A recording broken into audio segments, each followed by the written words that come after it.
on. So this one, I think, this one's funny to me because I can't believe it fully, but Tom Cruise, he's come from Top Gun Maverick. He's got Mission Impossible, Dead Reckoning Part 1 coming out.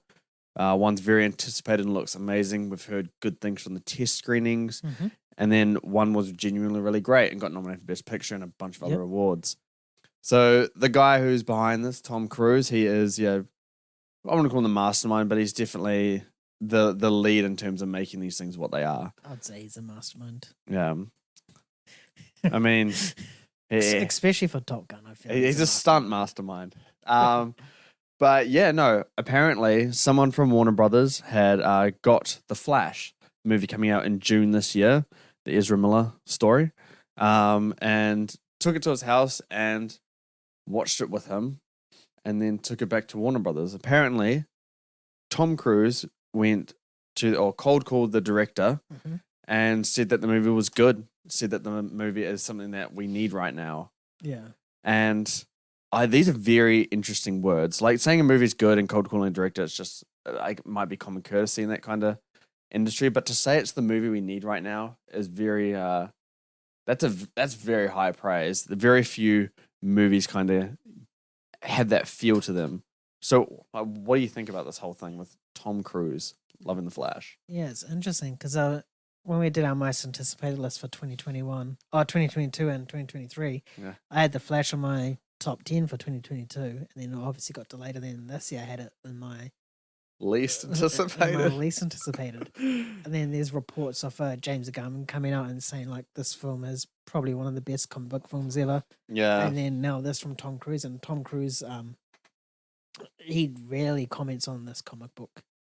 Exactly. Sort of stuff, and for him to for this report to come out, and pretty much praising The Flash, that got me thinking, fuck, maybe I should have kept it in my top 10. Probably should. Probably should have. But I think I guess it's either a brilliant marketing strategy for a shit film. And if it pulls off, kudos to Warner Brothers, or it could actually be legit in it being a fantastic film, despite the controversies behind not only the franchise but the actor and everything else. In terms of his comments about the film we need right now, that is very interesting. Because there's so much superhero content that comes out, and we can sort of start to see the decline in terms of box office and whatnot. From those films, and same with from a critical standpoint. So I'm not 100%.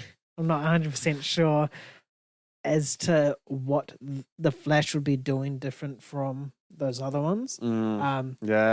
If he's saying that, then there must be, it's either based on the story, because it's based on the comic book Flashpoint where he goes back, where Flash goes back in time, saves his mother, and then he comes back to the future, and it's all different to what he knows. So I think maybe Tom Cruise could be speaking on that sort of concept, sort of thing, similar to Back to the Future, is something that we don't see enough nowadays. Maybe that's what he might be saying in regards to it's definitely something we need right now. It's just something different, fresh from a comic book or in filmmaking sort of stuff. No, it is that line is the one that gets me because, something like Top Gun Maverick, I think it was something that we needed from, a theatrical release standpoint, and just it was a movie where everybody loved it. Your middle-aged dad loved it. His wife loved it. Just the kids loved it. The young adults loved it. It was just a movie that everybody loved and enjoyed, and it's such a cinematic experience, that movie. And I don't know how The Flash could top something like that. So Tom Cruise is the one who's was behind Top Gun Maverick. So for him to say this, he knows what he's talking about. But I think I need to hear him say that and in an interview or something.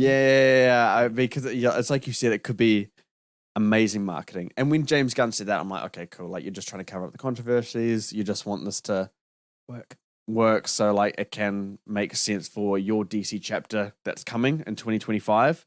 I thought it was all about that. And so everyone would see The Flash. But now now it gets interesting. Now there's a little bit more substance to what this movie will be. because you have somewhat of an outsider making those comments. Yeah, exactly. Yeah, it's not someone who's like behind in DC, like organizing shit. So yeah, it gets me a little bit excited. I saw the trailer and I'm like, this could actually be quite fun. I did enjoy that trailer. Yeah. So I am looking forward to the movie now. I don't know whether it will be good, but yeah, I think the Ezra Miller like controversies are something that really kind of shadowed this movie. 100%. And I think as bad as they were and as like annoying it was to hear all this kind of stuff, it's a good reminder to like, when you're looking at a film, step back from that stuff and just see if it's not going to affect the movie because it's his own personal life that's affecting it. It's nothing on set, something to do with behind the scenes. So his controversies will not affect the outcome of this movie, and we have to remember that. So The Flash could be a good movie, but you know, I'm not counting on it just yet. I need a little bit more. We'll wait for those reactions to come out. Yeah. Then we'll see. But are you looking forward to The Flash now? Yeah, ever since the trailer dropped during the Super Bowl, it got me excited. Yeah. And I'm pretty sure as soon as that trailer dropped, I was like, shit, I definitely should have included it in my top 10. I think James Gunn made his comments. Now Tom Cruise made his comments. I was like, shit. Got a fucking fly in my face. Go away. Bro, first it was a moth and now it's a fly.